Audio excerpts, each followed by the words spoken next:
All right, this is your last-minute pregame destination for the Cowboys versus the Eagles. Cowboys versus the Eagles. I know it sounds cliche, but when these teams meet, you can throw win-loss records out the window. This goes deeper than Teflon and McNabb versus T.O., deeper than that man-eating June Jones defense. It may even go deeper than divisional rivalries. Whether these kids that play the game now know it or not, there is a genuine animosity between these two teams and their fans. From Buddy Ryan's infamous bounty on Cowboy players, what was it, $500 for every injured Cowboy? To George Dunham refusing to announce that Randall Cunningham had entered the game for the Cowboys because he didn't want the Texas Stadium crowd to cheer for Cunningham replacing Troy Aikman. That's right.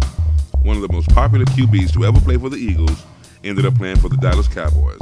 And old Jump Job wouldn't even announce that he had entered the game. That's mighty white of you. And I'm sure Troy Aikman appreciated that. Even the lowly Texas Stadium announcer can get in on the hate neck. I remember when Miller flew me to Cali to screen test against other guys for the Manlock commercial. My biggest rival was this cat named Aniri Paco, I believe. Anyway, from the beginning, there was this beef between us.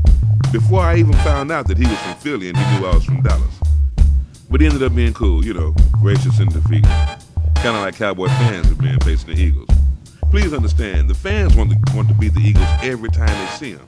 But it don't always happen. As a matter of fact, most times it don't.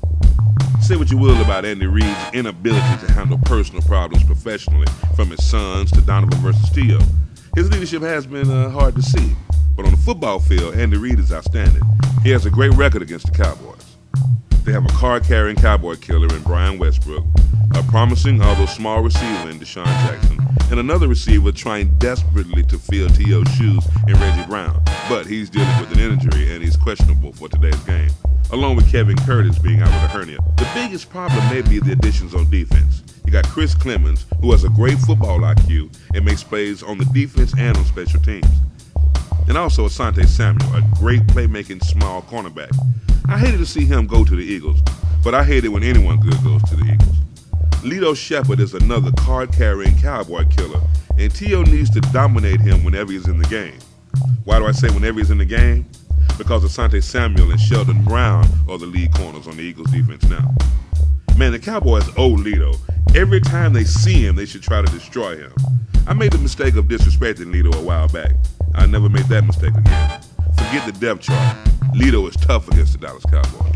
Now, T.O., my favorite current Cowboy, has been bringing up a lot of old stuff all week.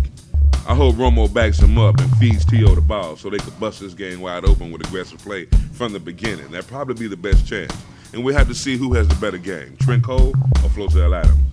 McNabb needs to get hit in the mouth early and often. He's way too confident at Texas Stadium. He's had way too much success there. So you can't sit back and allow Teflon and McNabb to get comfortable. You got to knock him around like they want to knock Romo around. And I hope Lorenzo Booker can wait till next week to make this team better. But that smug Teflon of a McNabb, he's a great quarterback, and that's the problem. To be as good as he is and to be so petty. I'm not going to run the ball because they expect black quarterbacks to run. So you're not going to? Why even say that? Now, that's just stupid. And I won't even mention his mama. She just loves her son, and she's vocal about defending him. I bet they're very proud of him. The Eagles organization must be too. They've been circling the wagons around him since they got booed for drafting him. But hey, nothing sticks to him. It's never his fault. He gets threatened whenever someone plays good enough to get noticed on offense, but it's never his fault. They can't keep a good backup quarterback because Teflon gets jealous. Jealous of Cole? Jealous of Jeff Garcia? What about Feely? He plays good sometimes, I guess, him too. Jealous of T.O., of course. So, the keys to today's game is to bust Teflon of a McNabb in the mouth, attack on offense, win this game, and move on to Game 3. Yeah, Game 3. I am Rodney Blu. This is Point of Blue for YouTube.com/Point of Blue.